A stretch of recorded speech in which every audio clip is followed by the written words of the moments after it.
Yes, Samsung has an Exynos version of the Galaxy S24 Plus and the regular S24.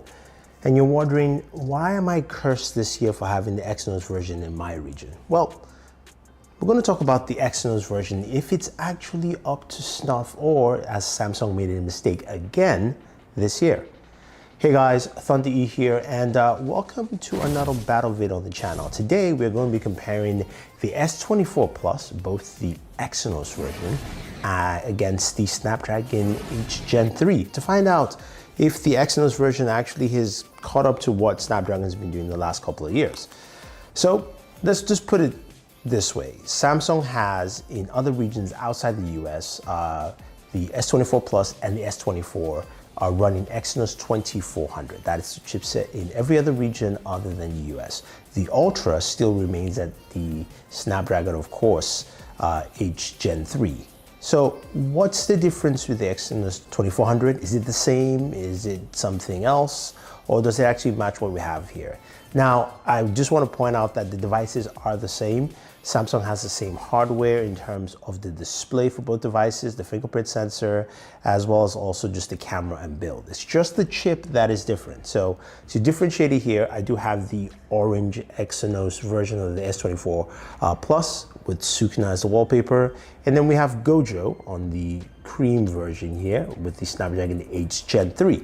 So let's jump into benchmarks to see what we have looking at Geekbench 6 to find out if there's any difference. So with single core scores, the Exynos racks in at 2,207, which is pretty good compared to the single core of the Snapdragon at 2,322. Multi-core, Exynos is at 6,916, while the Snapdragon is at 7,149. So Snapdragon clearly beats it here, but that's not to say that the Exynos is behind, because I did have lower scores in the past that actually matched or even lower on the Snapdragon. So I would say Exynos is within the range and matches quite well. Then moving over to 3D Mark, let's look at some benchmark scores there. Starting off with Wildlife Extreme. On the Exynos 2400, we have Vulkan scores for Wildlife Extreme at 4,287 compared to 4,892 on the Snapdragon 8 Gen 3.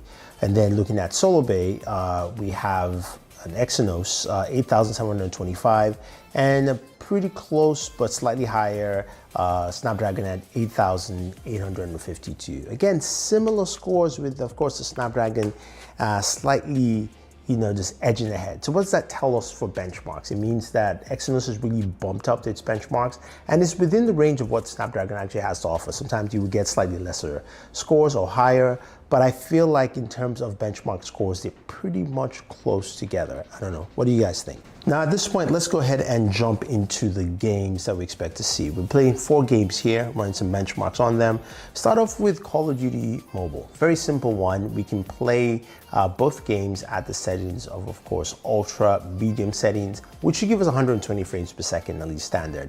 Looking at the Exynos, we're getting between 113 to about 118 frames per second, which is nice. It did stay closer to the lower 113 for a while.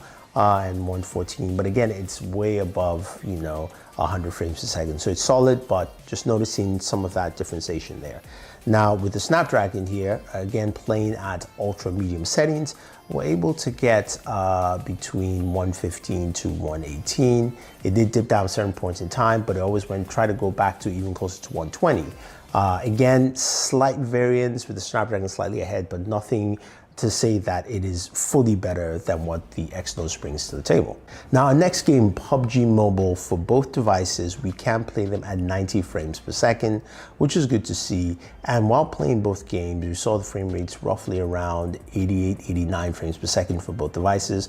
There were some lower dips here and there, but honestly, they were pretty much on par playing on the Exynos 2400 and the Snapdragon 8 Gen 3. Now jumping into a new game I added for this video. I know you guys are always asking for newer games. I added War Thunder and I was able to play this at the max setting, which includes 120 frames per second. Now looking at that for both devices, when you start off the game, you can start off at 120 frames per second, but as you move in and roughly about 5 minutes to maybe 7 minutes into gameplay, the frame rates do drop, but it does drop higher on the Exynos 2400. Its lowest point at 88 frames per second, and ranged between 88 to about 90 something, while the Snapdragon dropped to about, say, 90s, I would say 96, and then it also moved all the way back up to about 113. So I would say here with this game though, you do see some of the differentiation with the Snapdragon 8 Gen 3, and also the GPU usage. The GPU usage on the Exynos was definitely maxed out more, close to 100%, while Snapdragon wasn't. But again, it's just something just to point out to show you here. And finally, Genshin Impact. I did do a 20-minute gameplay sessions of both devices. On the Exynos, of course, I played at 60 frames per second in terms of settings, and it ran at 60 frames per second for that full 20 minutes gameplay. It ran pretty well, very solid.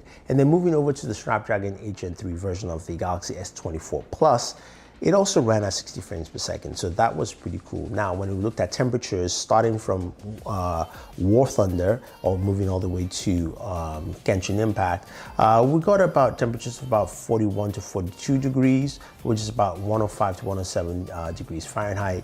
So that was consistent for both devices, which means Samsung's cooling is pretty good at keeping it consistently at the same temperatures for both devices, but also means that the output might be very similar in terms of just internal temperatures you get from either Exynos 2400 or the Snapdragon 8 Gen 3. Now, the next question, of course, you guys will ask is, what about battery life? So I did start both devices at 100%, and we came down to about 53% for the Exynos 2400 and 50% for the Snapdragon 8 Gen 3. Now, as I'm talking to you guys, it actually dipped down to 49% for the Snapdragon 8 Gen 3.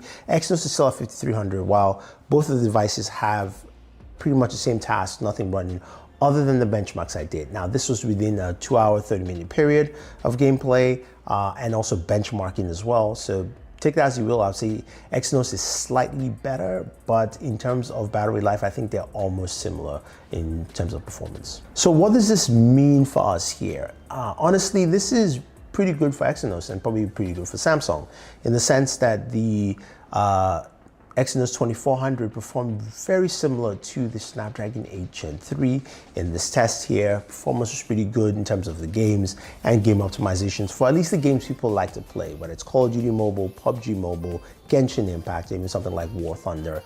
You're getting very similar results. So I can safely say that if you're in the region where they offer the Exynos 2400, you're actually getting a very solid device gaming-wise, definitely better than what it had in previous years, and also quite comparable to the Snapdragon 8 Gen 3. And you're not getting a chip that you're being suckered out from. So I think the Exynos version this year is a go and a solid chip all around. But guys, what do you guys think? Do you think Exynos is better? Those of you who already have the Exynos version, what are the kind of performances you're seeing in the games you play? Are you seeing better performance? Are you seeing worse? Or do you think it matches to what I have here on screen? So if you have any questions or any comments, let me know. Don't forget to like, share, subscribe, and always enjoy your entertainment.